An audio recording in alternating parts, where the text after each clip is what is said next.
Bentar ya, lagi disematin dulu. Halo buat teman-teman yang sudah bergabung, selamat bergabung. Kita tunggu dulu ya. Eh, Halo yang buat yang telah bergabung, terima kasih telah bergabung. Kita tunggu dulu. Insya Allah dokternya lagi persiapan. Halo, ada Kartika, Mas Fasli.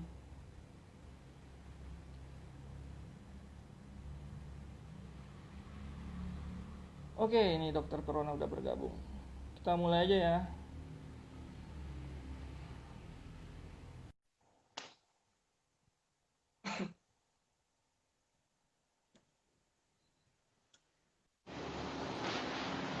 Halo, assalamualaikum. Waalaikumsalam warahmatullahi wabarakatuh. Waalaikumsalam dok, sehat?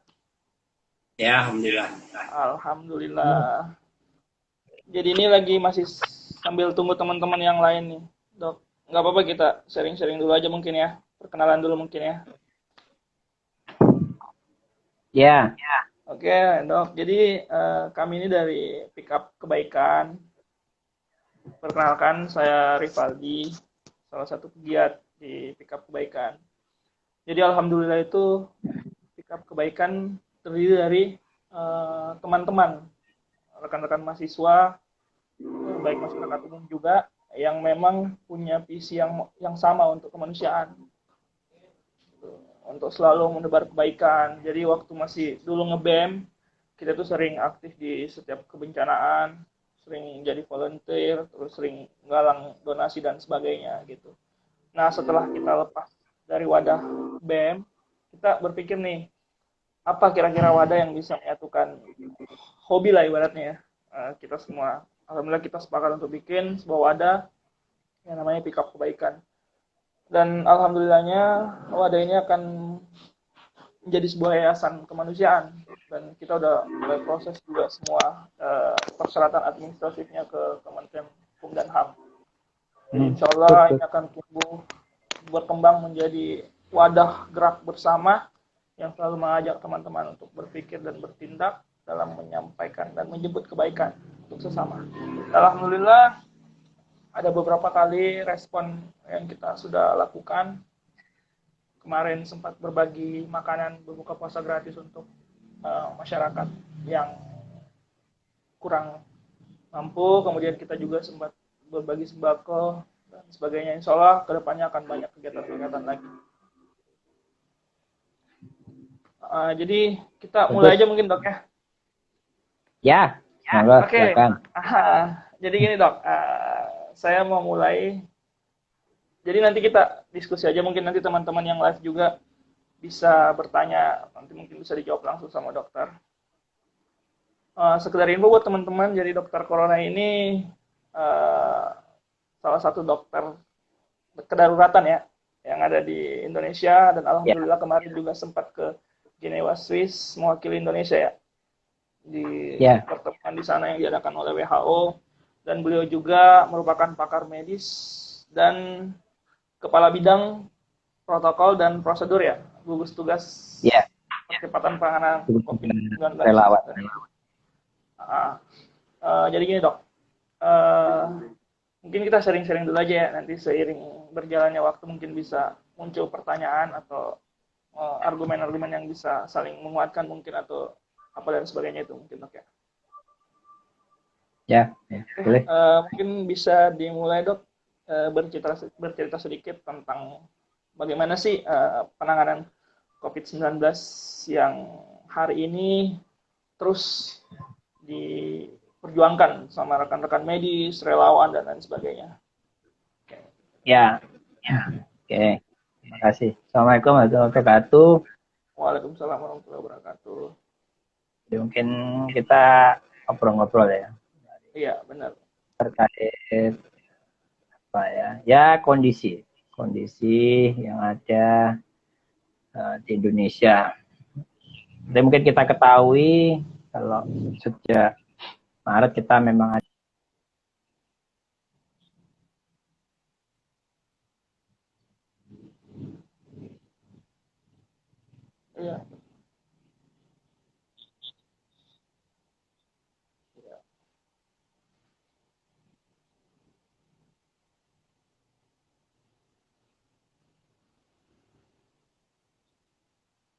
26.000.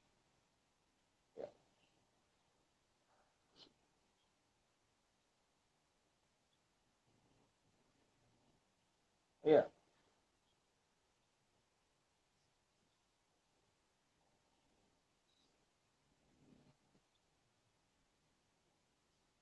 iya,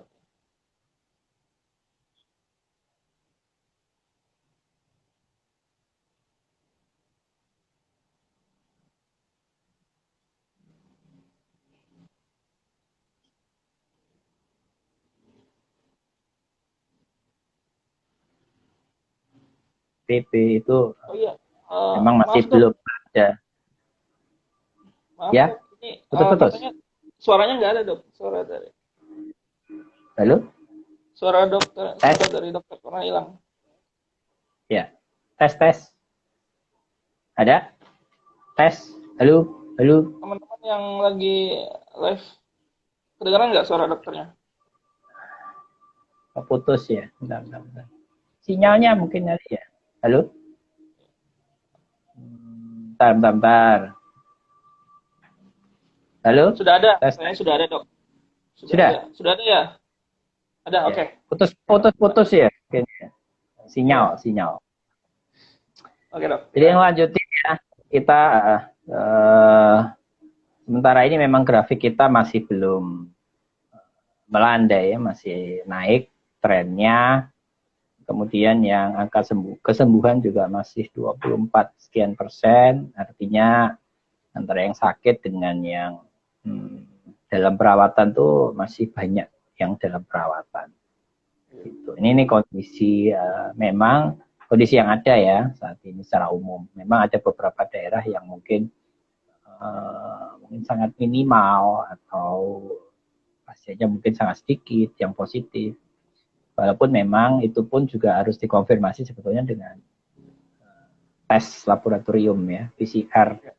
Nah, kalau tidak pernah dites laboratorium PCR dalam satu daerah tersebut, tanda tanya juga apakah betul-betul negatif atau memang karena nggak diperiksa, kan seperti itu. Karena kita tahu untuk virus ini ada istilahnya OTG ya, orang tanpa gejala, di mana dia nggak ada gejala, dia nggak mengeluh sakit apa-apa, tapi dia membawa virus. Nah ini mungkin yang perlu diketahui.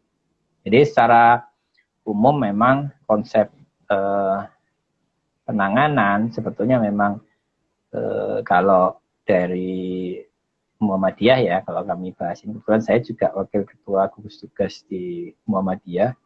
Oh ya. Ini sebetulnya kemarin sempat jadi ketua ininya gugus tugasnya. Kemudian ditarik ke ketua pemerintah. Kemudian sebelum ditarik ke BNPB, terus setelah ditarik kebetulan saya sekarang jadi wakil ketua. Nah itu memang dari Muhammadiyah kami memang masih mempertanyakan istilahnya dalam hal konsep new normal ini. Artinya konsepnya mau bagaimana, karena kurvanya juga masih belum landai. Ya, beberapa indikator pelonggaran PSBB ini juga sebetulnya masih tarik ulur ya, mau pakai yang mana.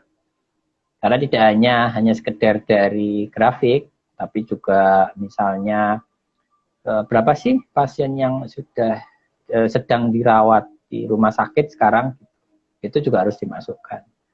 Kalau misalnya misal grafiknya landai, tapi yang pasien yang dirawat di rumah sakit masih 100% misalnya dari tempat tidur yang disediakan, artinya kan masih banyak. Atau misalnya ICU-nya rumah sakit ini masih penuh gitu. Nah ini tentunya kan masih tanda tanya ya antara pelonggaran itu konsepnya itu. Nah itu yang hal-hal yang ada sekarang. Nah, memang dalam hal itu ya kita harus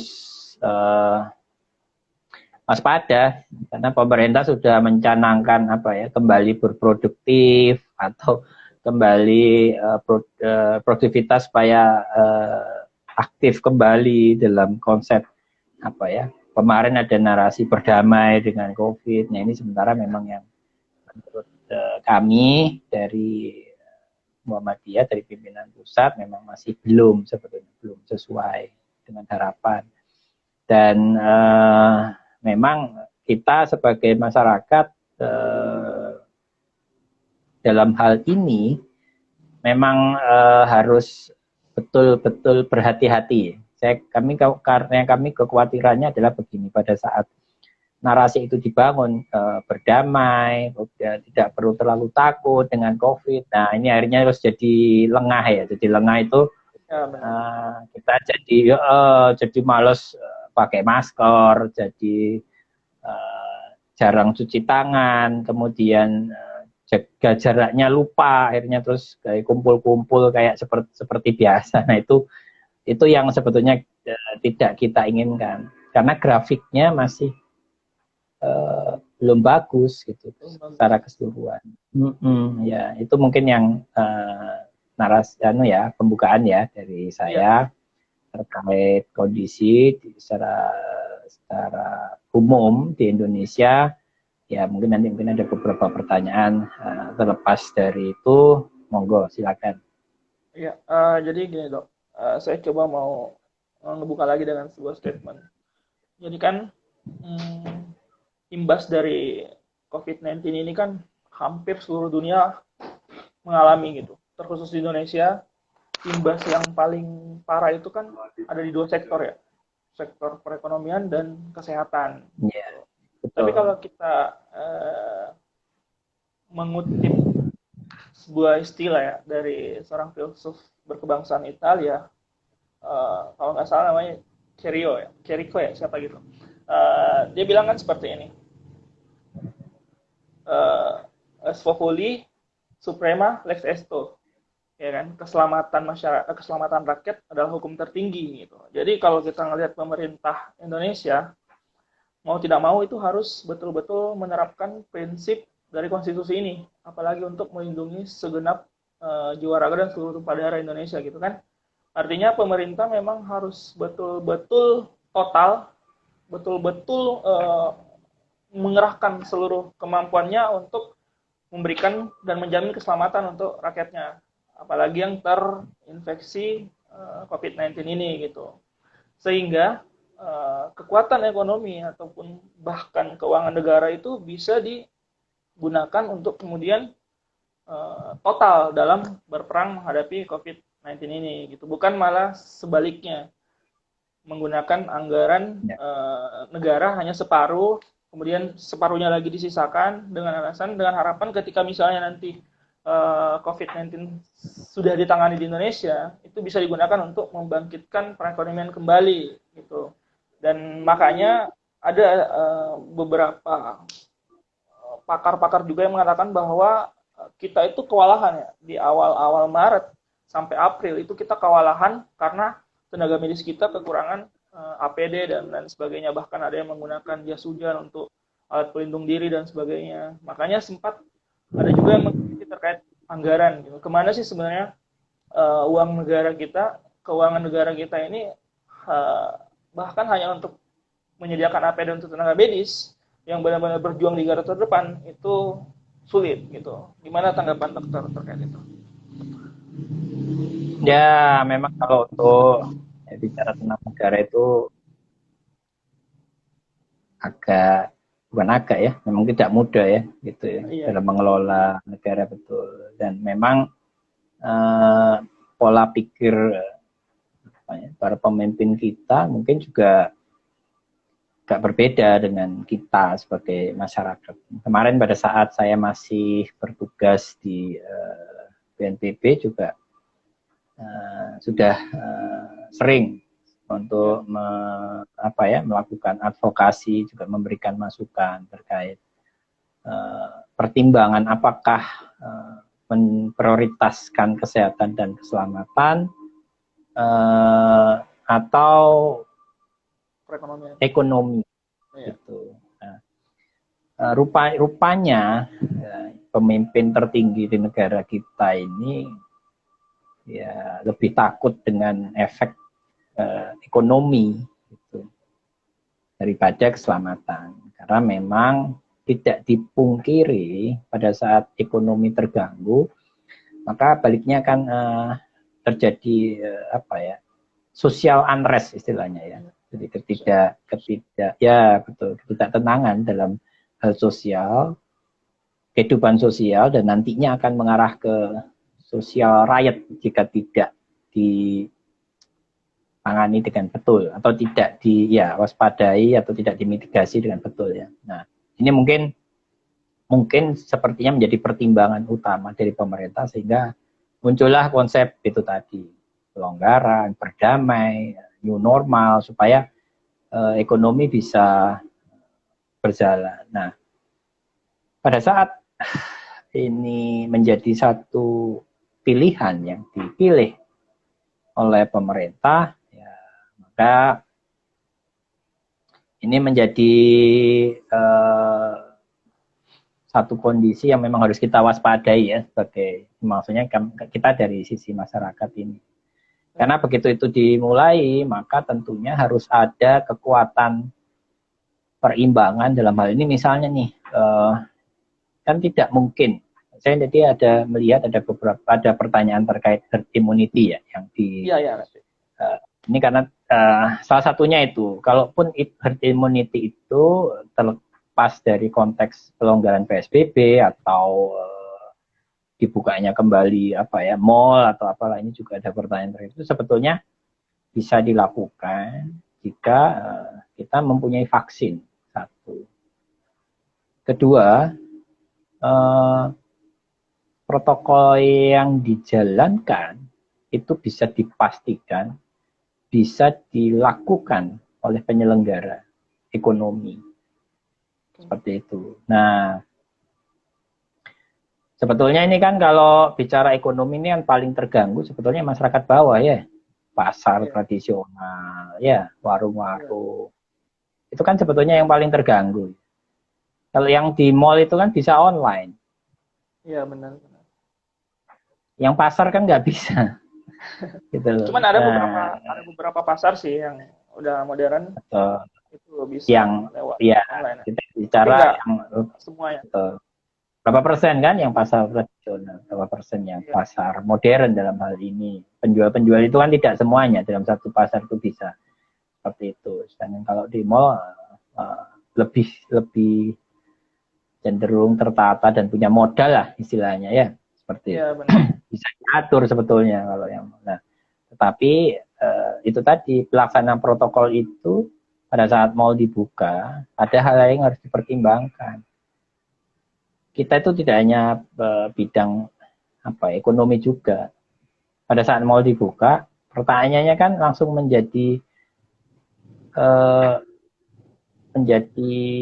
menjalar dalam arti begini. Oke, di ekonomi dibuka. Berarti sudah aman toh.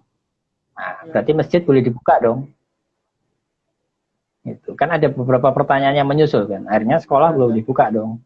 Nah, gitu. Jadi ya karena padahal konteks pelonggaran PSBB atau konteks dari adanya konsep berdamai normal itu adalah latar belakangnya ekonomi.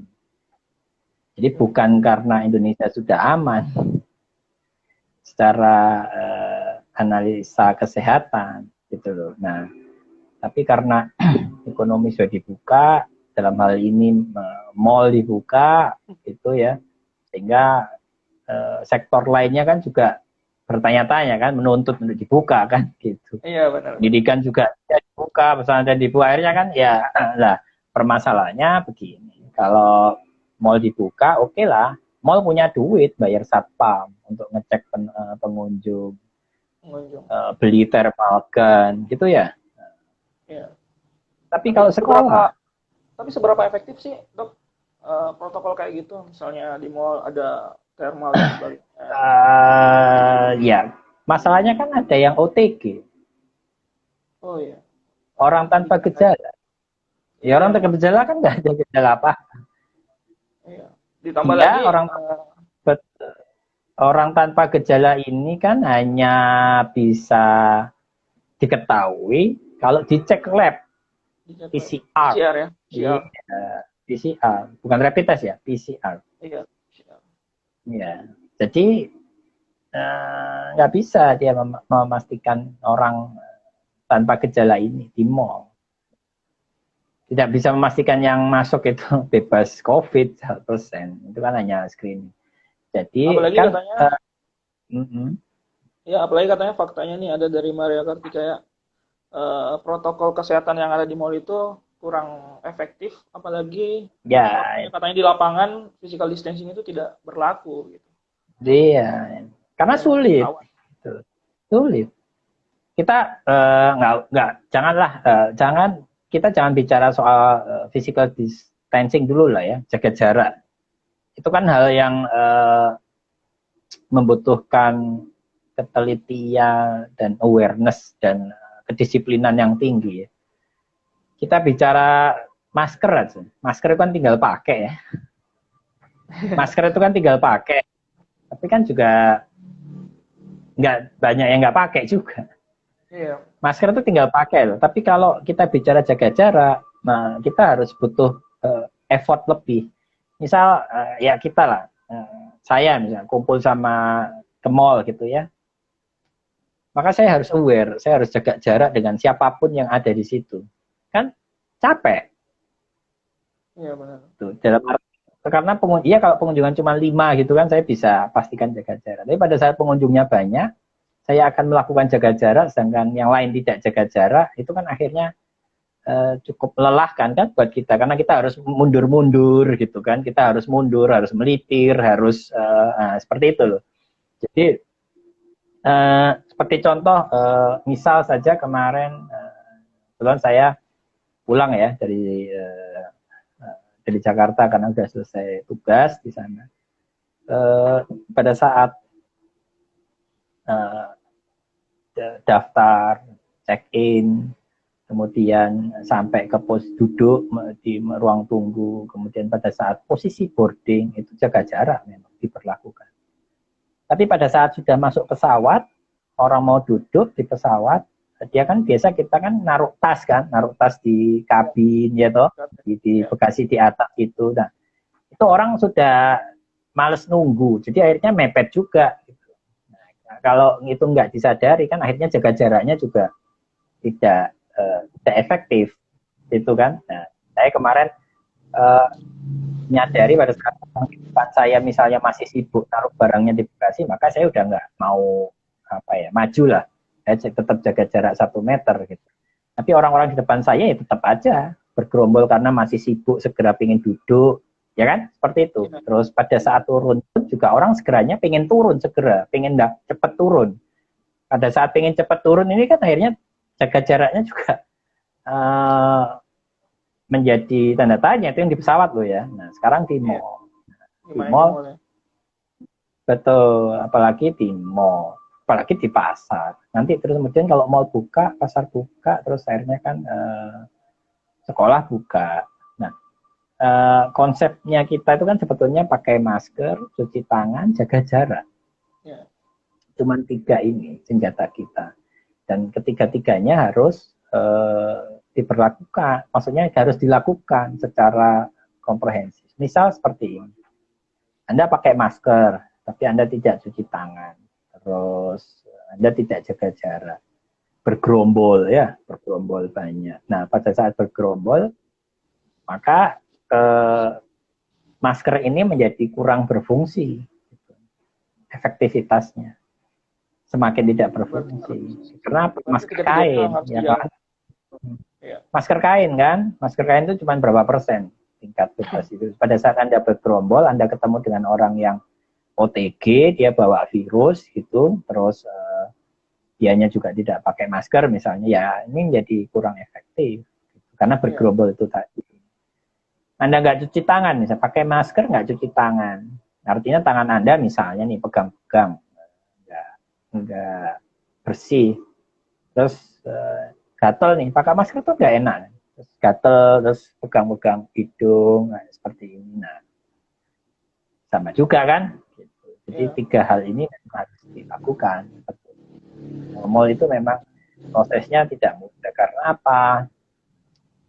Di negara kita ini pelaksanaan implementasi protokol itu kan Jadi tantangan ya, tantangan. Lampu merah aja kalau nggak ada polisi diterabas. Gitu. Iya. Iya kan? Hah? Lampu merah itu nggak ada polisi diterabas. Nah, sekarang ada CCTV itu juga baru mulai dijalankan. Maka kemarin memang implementasinya ini saya juga pada saat ekonomi mau ditumbuhkan ini sebetulnya secara infrastruktur dan secara hukum itu juga harus disiapkan. Gitu. Sanksinya apa? Kemudian kalau misalnya mau tidak melakukan itu, apa konsekuensinya? Berani nggak menindak mall? Yang punya kan orang punya duit. Iya benar. Kalau pasar misalnya tidak melakukan itu, ditutup, orang nggak bisa teriak-teriak. Paling nangis pulang ke rumah karena dia nggak boleh jualan. Yang mall, ya itu dilema. Artinya memang dalam konteks normal ini banyak tantangannya dan kita memang sebagai masyarakat ya kembali lagi kita harus jaga diri kita sendiri sama keluarga. Artinya 3 hal ini memang harus kita betul-betul jaga. Anda nggak perlu bela-belain ke mall lah selama bisa beli online satu itu. Nggak perlu keluar rumah lah kalau nggak darurat. Ya, darurat ini misal tidak hanya terkait dengan apa ya konteks periksa kalau sakit itu enggak. Misalnya Anda punya hewan di rumah piaraan, Anda harus beli makanannya, nggak bisa online ya kan berarti harus keluar. Dalam konteks harus keluar ini berarti Anda harus tetap pakai masker, cari toko yang tidak ramai, Anda harus jaga jarak, pulang ke rumah, masuk rumah harus cuci tangan, kan seperti itu. Jadi itu hal-hal yang harus dilakukan. Tadi kan gini dok, ada yang nanya tadi terkait herd immunity gitu. Itu bisa dilaksanakan, tapi tadi dokter bilang itu bisa direalisasikan kalau ada vaksin ya. Nah, Ya, sejauh ini itu kan konsepnya vaksinnya, itu. ya, sejauh ini kan vaksinnya belum ditemuin gitu. Jadi Belum. selama belum ditemuin, kira-kira efektif nggak ketika herd Enggak. immunity dilaksanakan? Banyak ahli bilang nggak efektif. Ya, Nggak efektif. banyak ahli bilang nggak efektif. Karena itu nanti juga akan, kalau kita melihat kurva hari ini ya, berdasarkan kurva hari ini kan 66% dari yang positif itu masih butuh perawatan. Artinya perawatan itu mulai yang ringan sampai berat ya. Ringan itu misalnya dia tidak ada hanya gejala ISPA ringan biasa sehingga hanya cukup dirawat di apa istilahnya, diisolasi di rumah atau mungkin di rumah sakit karantina. Tapi kan tetap efeknya kan dia tetap harus diawasi. Sumber tenaga kesehatan juga kan tetap harus ngawasi, harus tetap memantau, mengeluarkan itu. Dan kalau ini terlalu dilepas untuk herd immunity-nya, kita bayangkan maka yang positif kan akan semakin banyak. 66%-nya kan akan mengikuti.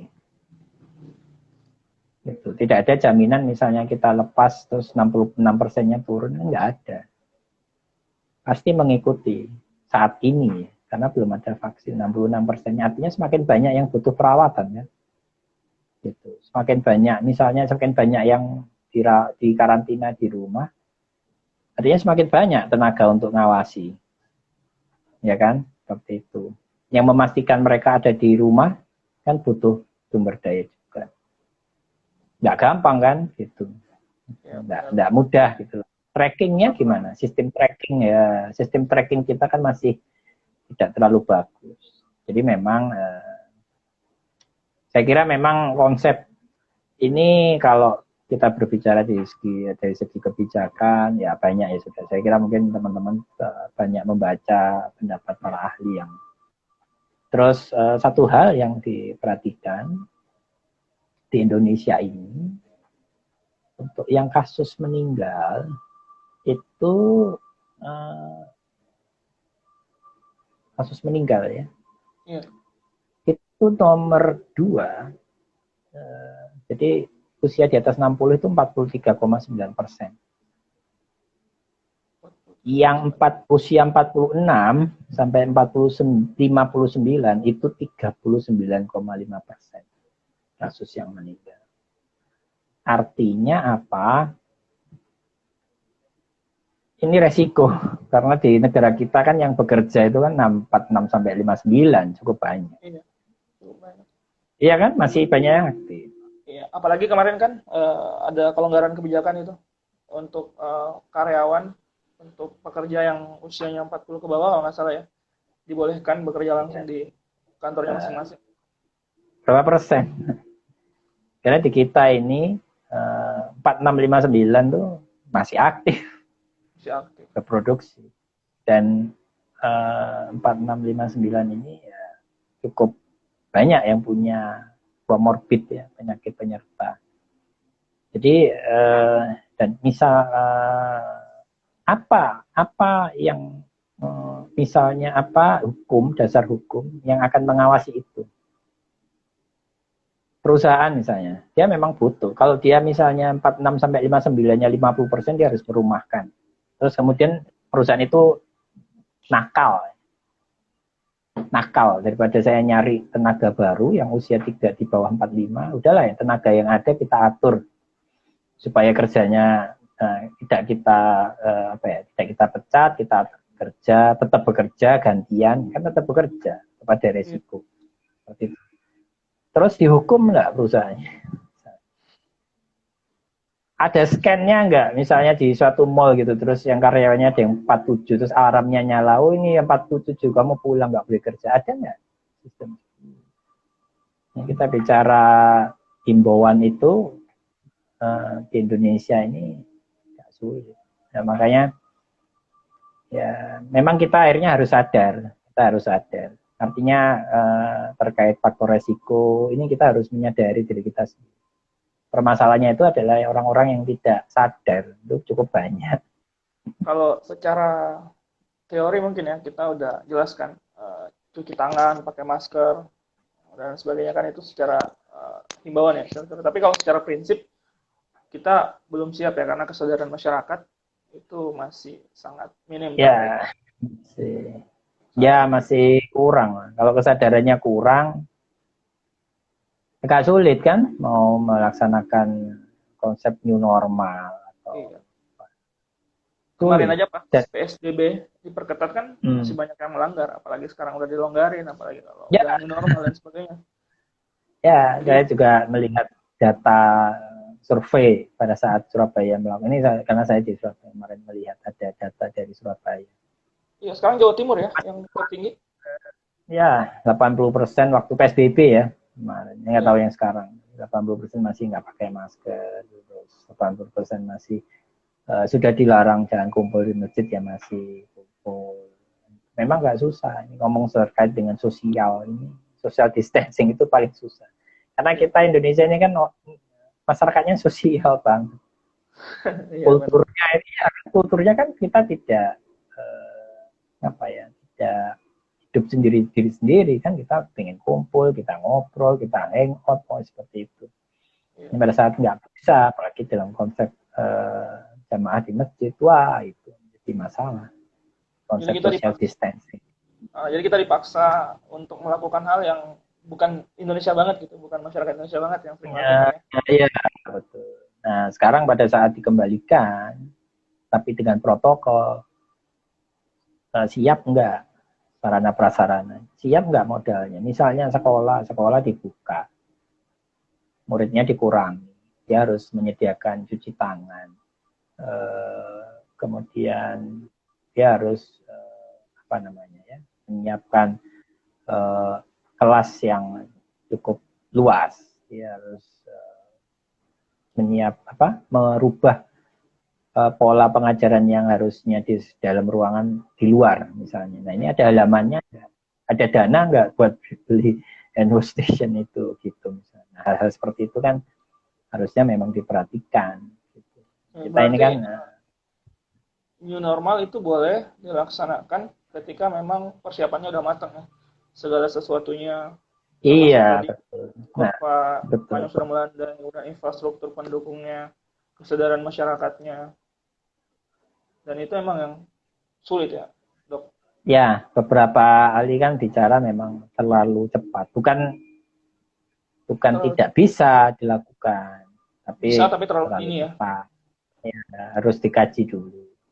Survei hidup bersihnya masyarakat mungkin bagaimana gitu. Ini terlepas dari konteks data kesehatan ya, yang memang masih belum baik. Jadi bukan hanya kalau bicara tentang itu, kita kaji dulu tingkat kepatuhan masyarakat, perilaku cuci tangan, perilaku pakai masker, dilakukan survei itu dengan data-data yang dilakukan seperti itu ya mungkin akan cukup apa ya dijadikan dasar gitu ya kapan dilaksanakan new normal betul. Terus kita juga belum tahu kan kemarin setelah Lebaran ini efeknya bagaimana 2 minggu ke depan, ada ledakan tidak Surabaya ada. Artinya kalau kemarin orang-orang juga pada saat dilakukan pengetatan PSBB, dilarang mudik segala macam, ternyata juga bocor juga dan terjadi ledakan, apalagi dilonggarkan seperti itu. Iya kan? Nah, gitu. Jadi itu yang menjadi pertimbangan kita sebetulnya. Tapi over panic ya, ketakutan ya nggak usah. Berarti kan kita sudah tahu senjatanya 3 itu tadi. Iya kan? Nah, tergantung kita mau melakukan apa. Dalam konteks kita bicara tidak sistem ya, tapi dalam konteks diri sendiri ya. Diri sendiri kita dan keluarga kita gitu ya, teman-teman kita gitu. Nggak susah. Misalnya kita mau kumpul, ya oke kumpul gitu. Misalnya nanti restoran lah sudah dibuka dengan konsep new normal. Terus ketemu sama teman-teman gitu ya. Bisa nggak disiplin pakai masker selama ngobrol? Bisa nggak disiplin jaga jarak? Biasanya juga peluk-pelukan, biasanya cipika-cipiki gitu kan. Terus ngobrolnya juga akrab lah dalam konteks itu. Terus foto. Ya, harus foto bareng temen kan dilepas maskernya. Ya kan? Kalau bisa nggak itu? Tapi kalau untuk penggunaan masker sendiri sekarang di beberapa daerah ya, khususnya di Bekasi, Jakarta itu udah ada razia yang dilakukan sama kepolisian itu terkait. Berarti mungkin itu salah satu langkah konkretnya ya, biar masyarakat ini patuh gitu. Ya. Pertanyaan, berapa lama razia? Iya, enggak setiap hari juga. Iya. Bahkan kemarin juga waktu masih PSBB ketat, itu ternyata enggak setiap saat ya, ada waktu-waktunya juga dilaksanakan pemeriksaan. Jadi sama seperti waktu dilarang mudik kan? Gitu. Iya. Orang pulang tidak pada jam dirazia, dia pulang jam 12 karena nggak ada petugasnya. Benar. Berarti semua itu tergantung bagaimana kesadaran masyarakat sendiri ya. Iya, itu. Nah, itu artinya memang menjadi penting bahwa pelaksanaan kembali produktif di masa COVID atau konsep new normal atau apapun itu atau pelonggaran PSBB menjadi penting bahwa kesadaran masyarakat ini harus dipastikan sudah siap. Betul. Masyarakatnya nggak siap ya sudah. Yang susah siapa? Yang susah kan juga akhirnya tenaga kesehatan, sistem kesehatan kita. Iya. Pada saat nanti banyak yang positif, iya, banyak yang ke rumah sakit, ya kita tidak mendoakan.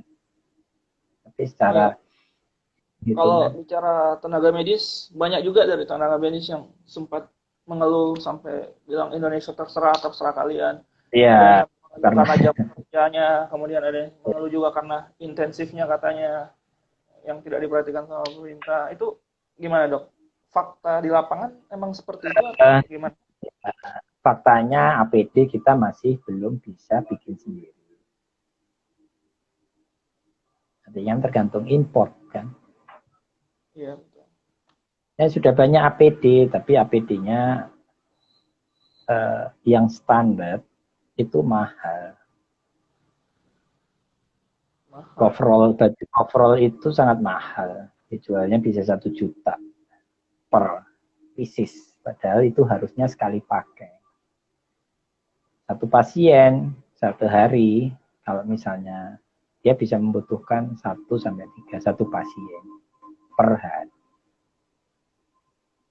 Ya kan? Kalau ada perawatnya, yang satu perawat misalnya, satu perawat, satu pasien. Seperti itu.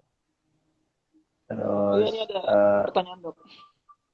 hmm, Dok, bagaimana tanggapan dokter dengan adanya beberapa dokter dalam tim riset gugus tugas COVID-19 yang menemukan ramuan penyembuh COVID-19 atau pencegahan? Contoh jamu Pancasila dari dokter Suradi. Itu gimana dok? jadi begini, terkait obat ya, obat medis. Karena saya dari medis. Ya. Maka sampai obat itu dinyatakan memang berfungsi dengan baik, tahapannya panjang dan lama. Jadi tahapnya satu, teori itu harus dibuktikan secara ilmiah, secara referensi. Bahwa obat ini secara kajian teori ilmiah memang berfungsi. Oke, setelah itu selesai, maka ada tahapan berikutnya. Dia harusnya diuji cobakan ke hewan. Hewannya itu bertahap, jadi tidak langsung misal monyet, enggak. Tikus dulu, gitu.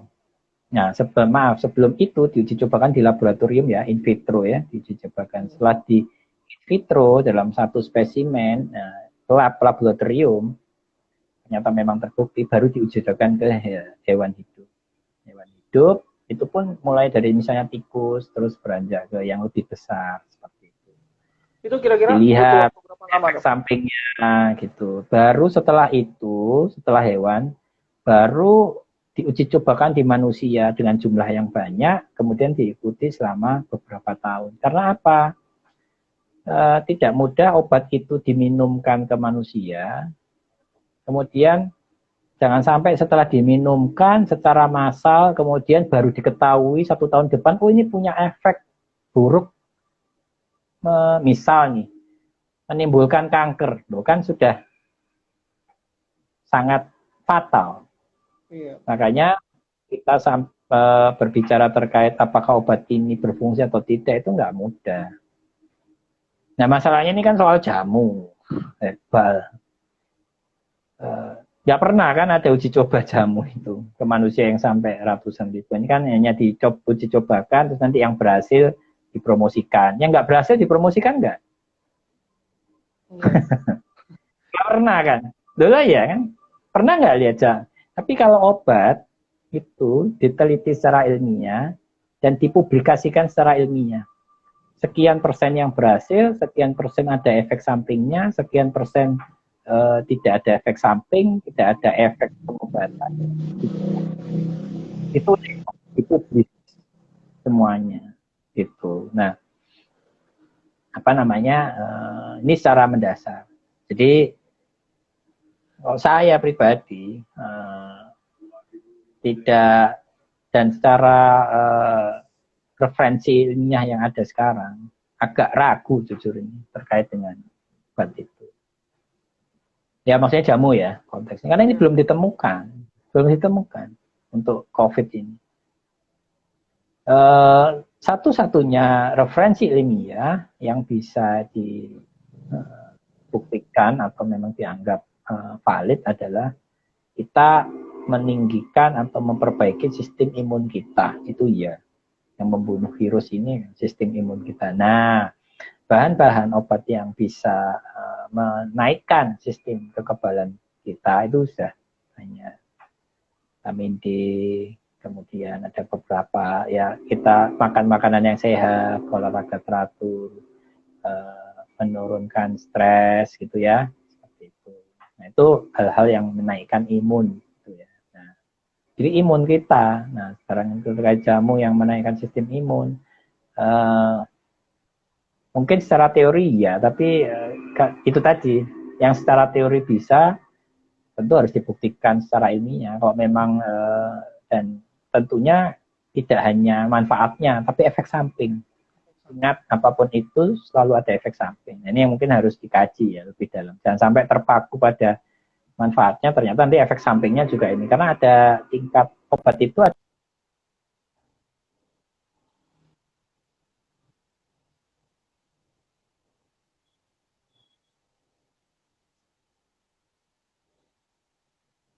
Iya.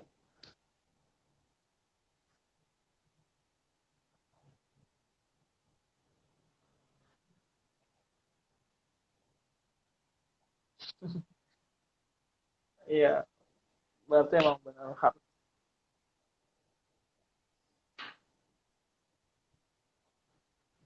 Itu kira-kira berapa lama? Dok, Uh, katanya suaranya hilang lagi, dok. Katanya. ya, lalu Suaranya katanya hilang lagi. oh ya, Iya. nah ini sinyal mungkin. Iya, kayaknya sinyal sih. Udah tes-tes yang live, udah kedengeran suaranya.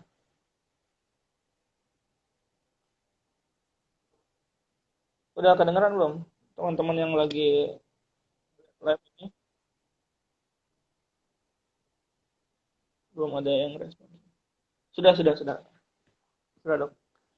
Ah, terkait uji coba kan berarti memang harus ada uji coba. Nah itu kira-kira kalau untuk uji cobanya itu butuh berapa lama dok waktunya? Perkiraan waktu. Pada saat obat apapun itu memang belum di apa ya, belum diketahui secara ilmiah.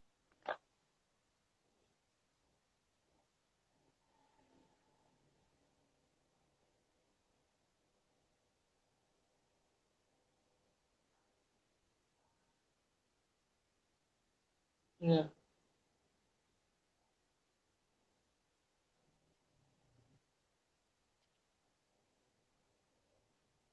Oke. Uji coba. Ya.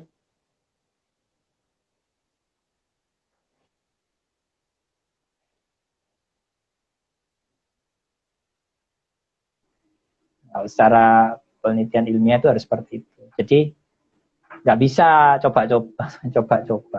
Manusia dibuat coba-coba, bukan hanya iya dia itu tadi. Gitu. Jadi harus tahu.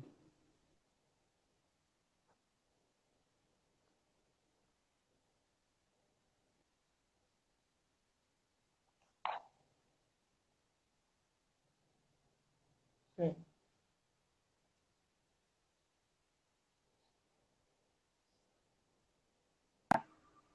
Apakah dan dia misalnya minum vitamin. Jadi apakah hilangnya ini karena vitaminnya atau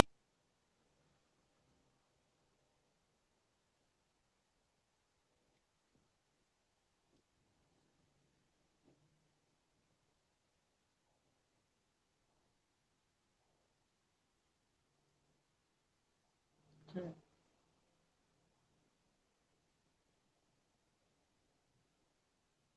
Berarti emang benar-benar prosedurnya juga harus matang ya dan ya. Oke. Berarti memang harus betul-betul diuji terus ya. Iya. Terus judulnya ini ya ini berdamai dok, atau terus? halo, dok. Ya, halo. Ah, Sinyalnya jelek. iya sinyalnya lagi jelek. Gini ya, kan saya juga sempat baca artikel ya bahwa katanya setiap ada pola gitu, pola 100 tahun kalau nggak salah, pola 100 tahun itu di dunia memang ada infeksi. Gitu. Kalau dulu di 1720 itu ada Black Death, kemudian 1820 kita kenal dengan kolera, terus 1920 dengan flu Spanyol, dan bahkan sekarang di 2020 dengan COVID-19. Itu kira-kira gimana, dok, terkait teori itu gitu? Siklus 100 tahun dunia akan terinfeksi.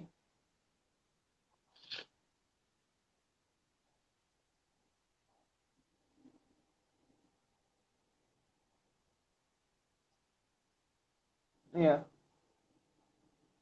Maka teknologi berubah. iya, Begitu teknologi berubah, pola perilaku masyarakat berubah, ekosistem juga berubah kan. iya benar-benar. Jadi kalau banyak penyakit baru, ya wajar toh. Apa Iya. Karena ekosistem berubah juga. Oh.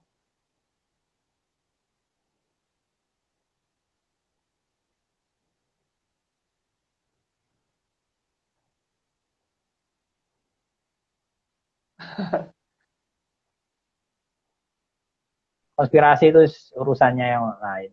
Tapi fakta yang harus kita ketahui, virus ini memang ada, bisa menyebabkan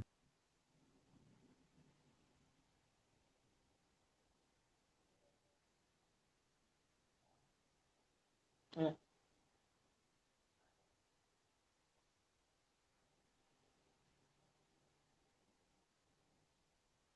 iya. Eh, Ruwet. Iya,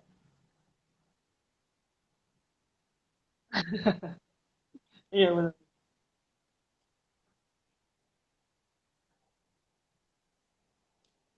Oke, oke.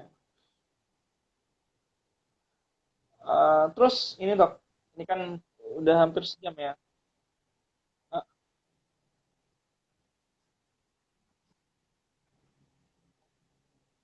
ya gimana? iya, ini kan udah mau sejam ya dok. Takutnya juga kalau Oh kemalaman ya, ganggu waktu istirahat. ya. Jadi kembali ke tema nih. Kalau melihat kondisi yang sekarang, kita layak untuk berdamai atau terus berperang? Dan apa yang harus kita lakukan?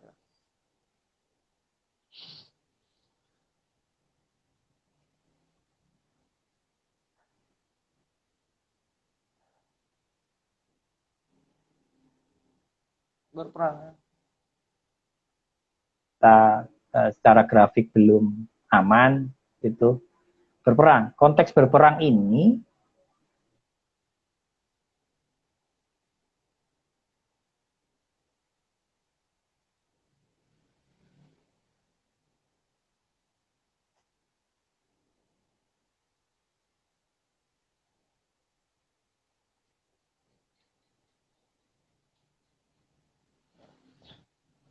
Jadi sebagus apapun, ya,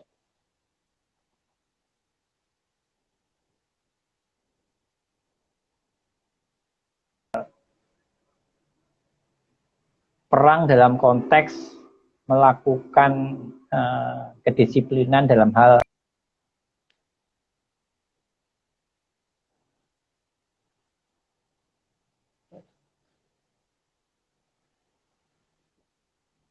itu kita. Jadi secara tidak langsung kita butuh kesadaran masyarakat untuk bisa menerapkan tiga tadi, jaga jarak, cuci tangan, sama pakai masker. Jadi secara tidak langsung kita membantu tenaga medis ya. Jadi memang butuh ini ya kesadaran masyarakat gitu. Butuh kesadaran ya. masyarakat yang lebih biar kita bisa apa ya bersinergi lah gitu. Ketika misalnya pemerintah mengeluarkan Iya. kebijakan terkait penanganan COVID, tanpa kesadaran masyarakat pun itu akan sulit. Gitu.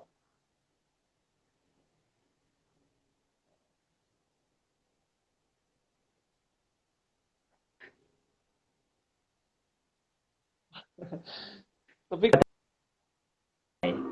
iya, iya,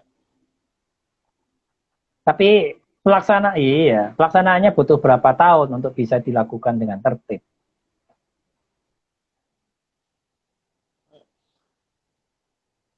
Terus ini dok,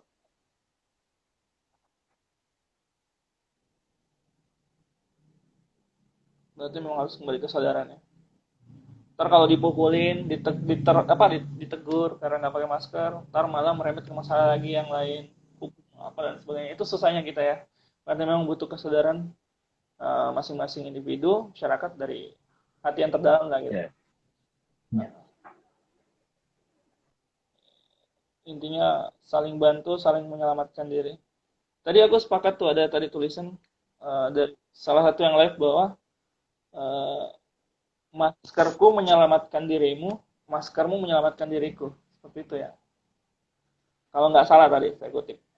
Ada kawan kita yang lagi live, kemudian tulis kayak gitu. Nah, intinya masker itu hanya Ada sepertiga. 3 ya, bukan cuma masker doang. Betul. Itu yang perlu lu masker cipika-cipiki ya tetap aja. Masker cipika-cipiki sama orang OTG ya tetap aja bisa tertular itu loh. Jadi 3 hal ini yang harus dicek. Jadi alat perang kita ya 3 hal itu. 3 hal itu ya. Ditambah komitmen dan konsisten dari masyarakat ya untuk bisa sadar lah. Nah, dalam melakukan itu. Terus tadi jadi kan kalau istilah berdamai kan khawatirnya kan kalau berdamai itu dianggap aman, orang sudah boleh tidak pakai masker, orang sudah boleh kumpul-kumpul. Nah, ini bahaya narasi berdamai. Nah, narasi iya kan? Narasi new normal juga jangan sampai dimultitafsirkan ya.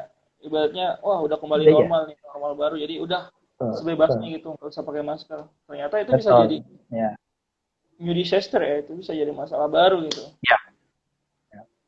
Kemarin kalau nggak salah Korea Selatan itu kan sempat new normal ya, kemudian sekolah dibuka kembali dan ternyata ada lonjakan kasus.